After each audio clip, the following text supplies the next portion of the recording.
तो उसने अपने पत्नी से कहा कि चलो आज हम तुम्हें जेवर खरीदवा दें।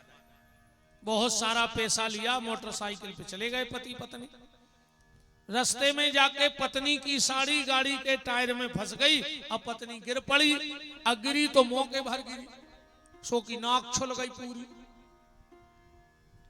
अस्पताल ले गए, डॉक्टर ने इतने से नाक ही साफ कर दी, बची नहीं थी। 2 महीने बाद वो ठीक हो गई महिला। तो पति ने कहा चलो अब अस्पताल सोनी के ते चलें जेवर लेवे। अब बताओ वह नकटी का कर है जेवर को। अब तो घर वालों 25 लाख के 50 दे देवे, पर क्या उस नकटी के काम का है वो जेवर? तो जैसे नकटी के काम का सोना नहीं होता, ऐसे कपटी के काम का सत्संग नहीं होता। जितने मन के कपटी हैं वो यहां तक आ ही नहीं सकते, और अगर आ भी जाएंगे तो बीच में भाग जाएंगे। पूर्व जन्म के पाप ते जिन्हें हरि कथा न सुहाय, ओके काहू सो लड़ पड़े और ना उठ के भाग जाए। या तो किसी से लड़ बैठेगा या उठ करके यहां से भाग जाएगा। राम को तो सर्वप्रथम योग वक्ता की तलाश। उसके बाद में कह रहा था कि भागवत की मंच पे और राम कथा की मंच पे कुछ हो चाहे ना हो, पर तुलसी का पेड़ जरूर हो। ऐसे सिंहापुराण की कथा के मंच पे कुछ हो चाहे ना हो, पर केल का खंभ जरूर होना चाहिए, केल को पेड़ो जरूर भाव चंचे। तो हमारे यजमानों से प्रार्थना है कि गमला में कल केर को पेड़ो जरूर लगा कर मंच पर रख लियो। ऐसा पुराण में लिखा है कि कुछ भी ना हो, कर्तव्य मंडो यच्चतः कदली स्तंभ मंडिता, ये श्लोक लिखा है कि केर को पेड़ो जरूर होए। क्योंकि शिव कथा में अगर कोई अपराध बन जाता है तो केल का वृक्ष रखने से, केल का वृक्ष जानते कहां से पैदा हुआ?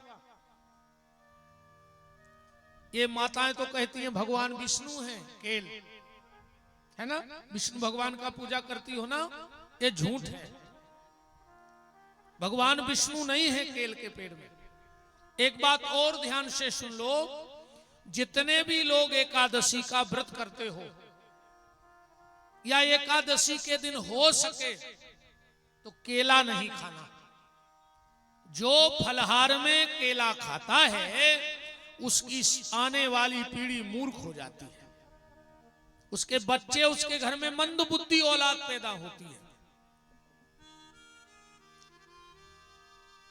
एकादशी को केला नहीं खाना चाहिए। एकादशी के दिन केले पर दीप दान करना चाहिए, क्योंकि उस दिन अन्नदान तो होता नहीं। यहां तक लिखा है कि घर में कोई अगर रोटी मांगने भी आ जाए तो मत दो, उसे फलार करा दो, पर एकादशी को अन्नदान मत करो। केले का दान अगर आप लक्ष्मी नारायण के मंदिर में करते हो दीपक रख के, आपकी संतान बड़ी मेधावान और प्रज्ञावान होगी।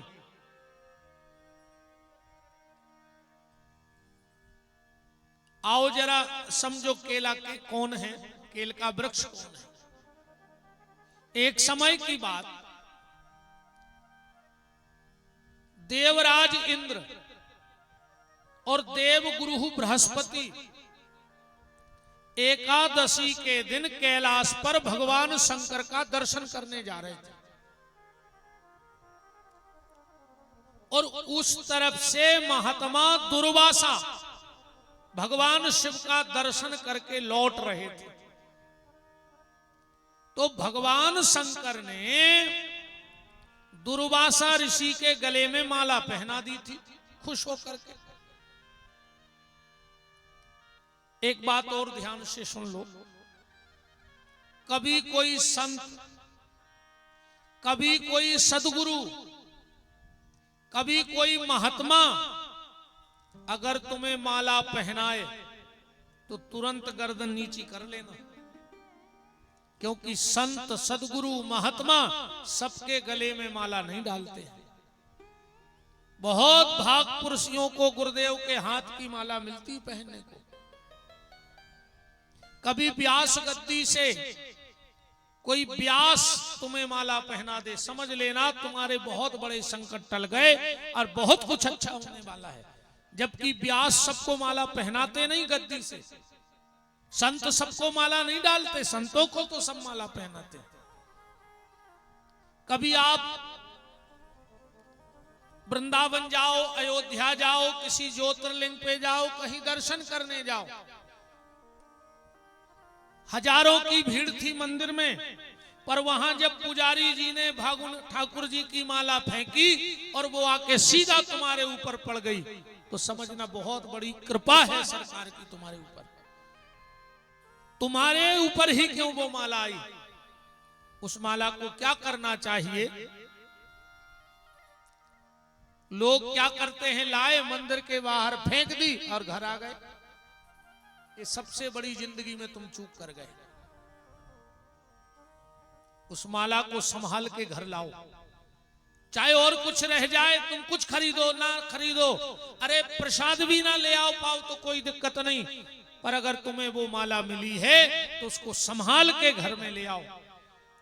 मैं आपको चैलेंज देके कहता हूं व्यास गद्दी से, इन संत ब्राह्मणों के चरणों की कृपा से कह रहा हूं, वो माला अगर तुम्हें क्या करना है ये पता लग जाए तो तुम्हारे बारे न्यारे हो जाएंगे।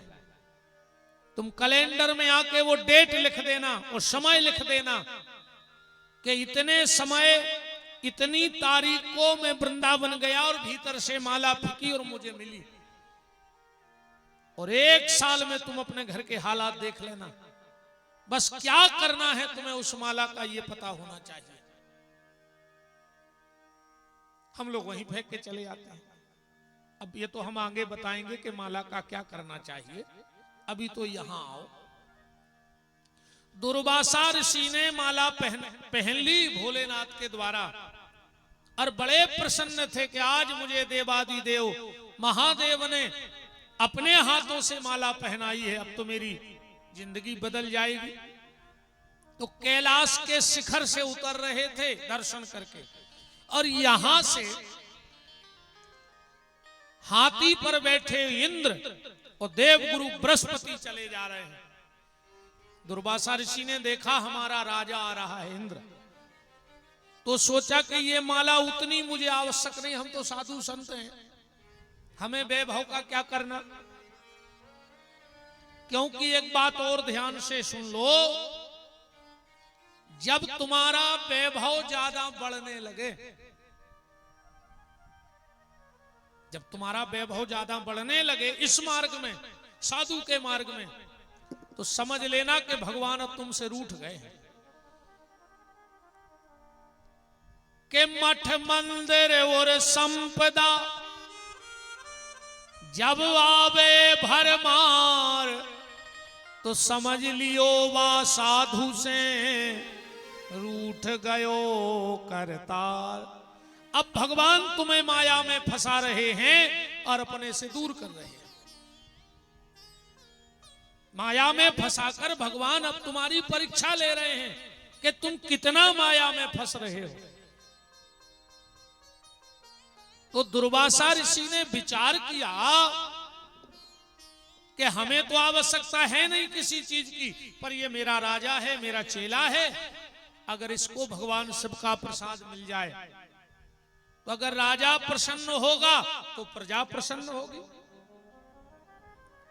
तो दुर्वासा ऋषि ने वो माला देवगुरु बृहस्पति के गले में इंद्र के गले में डाल दी।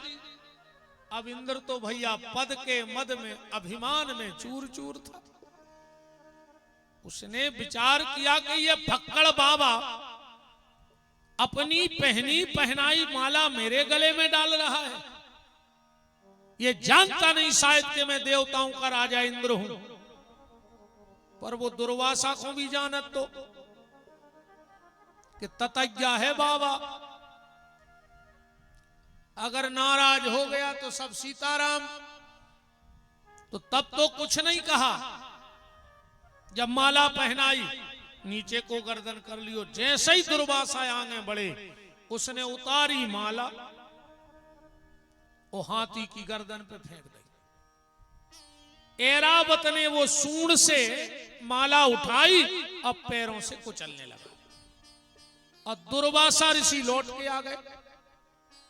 देखा कि मेरे भोलेनाथ की माला, और इस अभिमान में चूर चूर से इंद्र ने अपमान कर दिया, आग बबूला हो गए दुर्वासा। तुरंत श्राप दे दिया। पहले आदमी श्राप को बहुत डरा तो कि कोई श्राप ने दे देवे, कोई श्राप ने दे देवे, और आज मोहल्ला में वो सबसे खास मानो जात है जो शाम को श्राप दे देवे। बोलो, ये देश को दुर्भाग्य तो देखो, किताबें रोड पे बिकन लगी महाराज जी, और जूता शोकेस में बिक रहा है। बिक रहा है कि नहीं बिक रहा है? किताबें रोडों पे धरी, धार्मिक किताबें कोई नहीं खरीद रहा, फटो बोरा बिछा के बेच रहा हो आदमी। सुंदरकांड, हनुमान चालीसा, जो व्रत वो उपास, रोडों पे किताबें बिक रही। और जूता शोकेस में, ऐसे VIP शोकेस जो देखने तो हमें ऐसा लगत है कि अब ये देश को ज्ञान की जरूरत नहीं है।